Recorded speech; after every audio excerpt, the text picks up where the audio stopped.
முதல் முறையாக சட்டசபையில் அண்ணன் சீமான் அவர்களுடைய பெயர் பதிவேற்றம் செய்யப்பட்டிருக்கு. அங்கு சீமான் அண்ணனுடைய பெயர் ஒழிச்சிருக்கு அப்படின்னு சொல்லலாம். அது எதற்காக, ஏன் அப்படிங்கிறத பற்றியும், அதே நேரத்தில் விஜய் அவர்கள் தன்னுடைய அதிகாரத்தை துஷ்பிரயோகம் பண்ணியிருக்காப்புல. அதாவது ஒரு அரசு அதிகாரிக்கு வழங்க வேண்டிய ஒரு மிக முக்கியமான பொறுப்பை தன்னுடைய ஒரு ஜோசியக்காரருக்கு வழங்கியிருக்காப்புல விஜய் அவர்கள். அதை பற்றியும், அதே நேரத்தில் இன்னைக்கு ஒரு கையொப்பம் விட்டிருக்காரு, மது கடைகளை மூடுறேன்ட்டு. அது ஒரு போலியான மது கடைகளை அவர் மூட போறாரு அப்படிங்கிறத, அந்த விவரத்தை பற்றியும், அதே நேரத்தில் ஒரு குடிகார அவருக்கு தான் ஒரு துணை சபாநாயகர் பொறுப்பு கொடுத்துருக்காரா விஜய் அவர்கள் அப்படிங்கிறத பற்றியும் இன்னைக்கு ஆனந்தன் டாக்ஸ் வலையொலியில மிக தெளிவா பார்ப்போம். அரசியல்ல நீங்க தலையிடலனா கட்டாயம் அரசியல் உங்க வாழ்க்கையில தலையிடும். விஜய் அவர்கள் மக்களுக்கு, அதாவது குறிப்பா அவருக்கு வாக்கு செலுத்தியவங்க யாருன்னு பாத்தீங்கன்னா தோலா தோலிஸ் தான் வாக்கு செலுத்தாங்க. அவர்களுக்கு நன்றி கடன் பட்டவனாக நான் இருப்பேன் என்று சபதம் ஏற்றுக்கிட்டவர் தான் இந்த விஜய் அவர்கள். சரி, ஏதாவது ஒரு நல்ல திட்டங்களை அவர் அறிவிப்பாரு அப்படின்னு அவங்க எதிர்பார்த்துக்கிட்டு இருக்கும் போது டாஸ்மாக் கடைகளை மூடுறாரு அப்படின்னு சொல்லிட்டாங்க. சரி, டாஸ்மாக் கடைகளை மூடுறாருன்னா அப்ப தமிழ்நாட்டில் இருக்கக்கூடிய அனைத்து டாஸ்மாக் கடையும் மூடிட்டாருன்னா சிறப்புல. ஏன்னா மேக்சிமம் நம்ம ஆளுங்க போய் ஒரு கொத்தனார் வேலைக்கோ எந்த வேலைக்கோ போயிட்டு வந்துட்டா அதில் வாங்குற சம்பளத்தை கொண்டு போய் எங்கே மயிலாக கொடுக்குறாங்கன்னா டாஸ்மார்க்கில் தான் கொடுக்குறான். அது மூலியமாக தான் அரசாங்கமே நடக்குது அப்படிங்கிற அளவுக்கு ஒரு விமர்சனம் இருக்குது. அப்போ டாஸ்மாக் கடையை மூடுறாரு, ஒயின் ஷாப்பை மூடுறாருன்னு நான் உண்மையிலேயேங்க சந்தோஷப்பட்டேன். ஆனால் தலைவன் என்ன பண்ணியிருக்கா தெரியுமா? பழைய வாக்கில் இவங்கெல்லாம் இதுக்கு முன்னாடி என்ன ஃபோர்ஜரி பண்ணுவாங்களோ அதே வேலையை இன்னைக்கு இருக்கக்கூடிய முதல்வர் விஜய் அவர்கள் செய்கிறாங்க. ஏற்கனவே மூடப்பட்ட டாஸ்மார்க் 2016 ஜெயலலிதா அவர்கள் அரசாணை ஒன்று போடுறாங்க. எங்கெல்லாம் கோயில்களுக்கு பக்கத்தில் இருக்கக்கூடியது, கல்வி நிலையங்களுக்கு பக்கத்தில் இருக்கக்கூடியது, பேருந்து நிலையங்களுக்கு பக்கத்தில் இருக்கக்கூடிய டாஸ்மாக் கடைகள் 500 கடைகள் மூடப்படுகிறது அப்படின்னு சொன்னாங்க.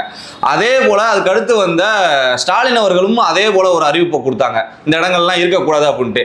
ஆனால் இன்னைக்கு விஜய் அவர்களும் எடுத்த பார்க்கல 717 டாஸ்மாக் கடைகள் இந்த 3 இடங்கள்ல, எங்கே கோவிலுக்கு பக்கத்தில் இருக்கக்கூடியது, பள்ளி கல்வி நிலையங்களுக்கு அருகாமையில் இருக்கக்கூடியது, அதே நேரத்தில் பேருந்து நிலையங்களுக்கு அருகாமையில் இருக்கக்கூடிய இந்த மதுக்கடைகள் 717 மதுக்கடைகளையும் மூடன்னு அறிவிச்சிருக்காரு. ஏற்கனவே மூடப்பட்டதை எப்ப திறந்தாங்க? அந்த இடங்களுக்கு பக்கத்துல அனுமதியே கிடைக்காது. அனுமதியே இல்லாத இந்த இடங்கள்ல யாரை மீறி எப்படி அவங்க திறந்தாங்க? அப்ப அனுமதி இல்லாம ஏதாவது நடந்திருக்கும். அந்த டாஸ்மாக் கடைகளை இவர் மூடுறாருன்னு சொல்லியிருந்தா கூட அந்த 717 டாஸ்மாக் கடைகளையும் அவர் எந்தெந்த ஊர்ல எந்தெந்த இடத்துல அந்த டாஸ்மாக் கடை இருந்துச்சுன்னு அவர் காட்ட முடியுமா? 19 டெய்லி நியூஸ் திறந்தோம்னா நம்ம விஜய் விஜய் விஜய் அப்படின்னு செய்தி வரணும் அப்படிங்கிறதுக்காக இந்த மாதிரி மக்களுக்கு பயன்படாத, மக்களுக்கு தேவை, அதாவது மதுக்கடைகள் மூடணுங்கிற தேவை மக்களுக்கு இருக்கு. ஆனா உண்மையிலேயே மூடணும்ல.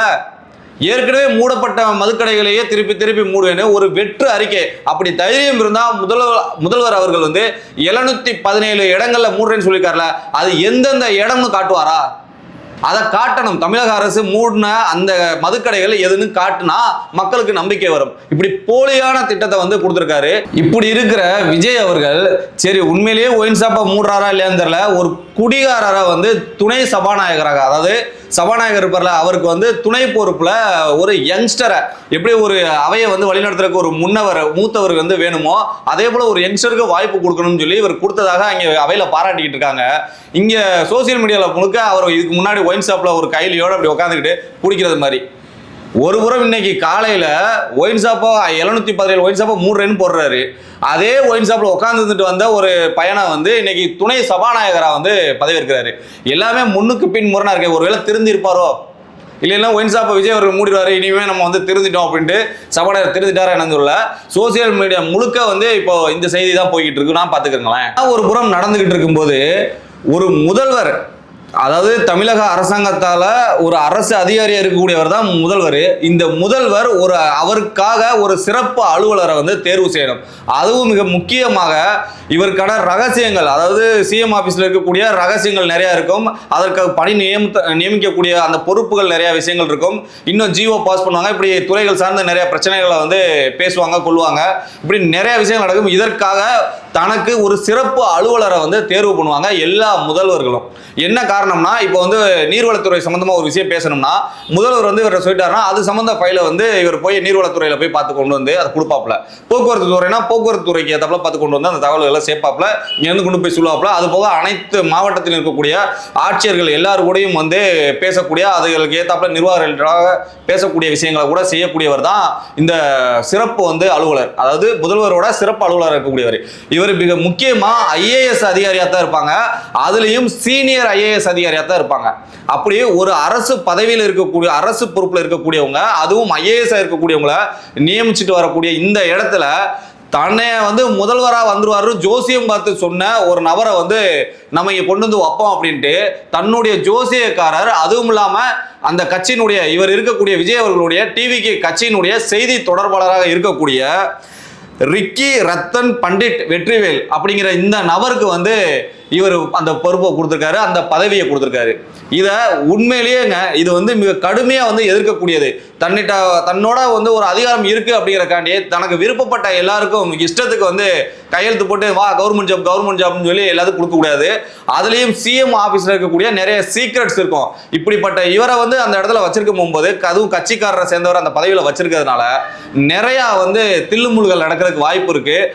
நிறைய துறைகளில் வந்து பணி நியத்தமா இவரை போய் பார்த்தா போதும், இந்த ஜோசியக்காரரை போய் பார்த்தா போதும், முடிஞ்சு போச்சு, காசை வாங்கிட்டு நமக்கு வந்து பொறுப்பு போட்டு கொடுத்துருவாரு, நமக்கு வந்து பதவி வாங்கிடலாம், கவர்மெண்ட் ஜாப்புக்கு போயிடலாம் அப்படிங்கிற எண்ணம் வந்து நீ மக்களுக்கு வந்து வர ஆரம்பிச்சிடும். இதுகளுக்கு வாய்ப்பு இல்லாம விஜய் அவர்கள் செய்வாருன்னு பார்த்தா அவர் இப்படி கொண்டு வந்து வச்சிருக்காருன்னா இதை என்ன சொல்றது? அப்ப இவர் ஒரு நல்ல நிர்வாகத்தை கொண்டு வருவாரா? படிச்சவங்கள அறிவார்ந்தவங்கள எக்ஸ்பீரியன்ஸான ஆட்களை கொண்டு வந்து வைக்கிறத விட்டுட்டு இப்படி தனக்கு வந்து முதல்வர் பதவி வந்துடும் ஜோசியம் சொல்றவரை கொண்டு வந்து வச்சாருன்னா விஜய் அவர்கள் எதை நோக்கி போயிட்டு இருக்காரு அப்படிங்கிறது கேள்விக்குறியாத்தாங்க நமக்கு இருக்கு. நேற்றைய தினம் முதல்வர் விஜய் அவர்கள் அண்ணன் சீமான் அவர்களை சந்திச்சிருந்தாங்க. அண்ணன் சீமான் அவர்கள் மட்டும் இல்ல, ஸ்டாலின் அவர்களையும் சந்திச்சிருந்தாங்க, அன்புமணி அவர்களையும் சந்திச்சிருந்தாங்க, இந்த மாதிரி இன்னொரு வைகோ அவர்களையும் சந்திச்சிருந்தாங்க. இந்த நிகழ்வு வந்து அரசியல்ல வந்து மிக முக்கியமா வந்து கவனிக்கப்பட்ட நிகழ்வு. இதுல இப்போ உதாரணத்துக்கு பார்த்தீங்கன்னா வைகோ அவர்கள் அரசியல்ல ஏற்கனவே வந்து வெற்றி பெற்று நாடாளுமன்ற உறுப்பினராக இருந்தவர், அன்புமணி ராமதாசும் நாடாளுமன்ற உறுப்பினராக இருந்தவர், ஸ்டாலின் அவர்கள் முதல்வராக இருந்தாங்க. இப்படிலாம் இருக்கும்போது இவர்களுக்கு நிகராக விஜய் அவர்கள் வந்து அண்ணன் சீமான் அவர்களை போய் சந்திச்சிருந்தாங்க.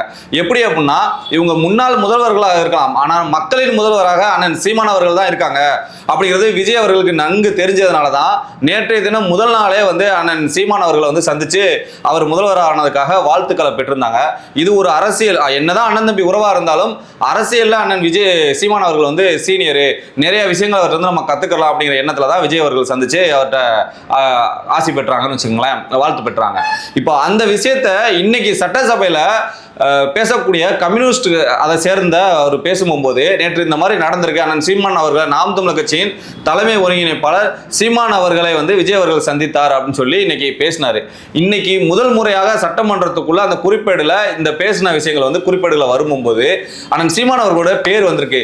நாளைக்கு இனிமே சட்டசபையில ஒரு விவாதங்கள் நடக்கும்போது மக்கள் பிரச்சனைகளை பேசும்போது நீங்க உதாரணத்துக்கு வேணா பாருங்க, வெளியில அண்ணன் சீமான் அவர்கள் வந்து போராடிட்டு இருக்காரு, சீமான் அவர்கள் இதற்கு இது போராடினாரு, சீமான் அவர்கள் இதுக்காக மக்களுக்காக குரல் கொடுத்தாரு அப்படிங்கிற விஷயம் இனி சட்டமன்றத்தில் ஒழிச்சுக்கிட்டே இருக்கும். அது மட்டும் இல்லாம அடுத்த முறை நிச்சயமாக சபாநாயகர் அண்ணன் சீமான் அவர்களை வந்து பேசுவதற்கு வாய்ப்பு கொடுக்கும் அளவுக்கு வந்து இனிமே வரும் நாம் தமிழர் கட்சி அப்படின்னு கேட்டுட்டு விடைபெறுகிறேன். நன்றி. அரசியல்ல நீங்க தலையிடலைன்னா கட்டாயம் அரசியல் உங்க வாழ்க்கையில தலையிடும்.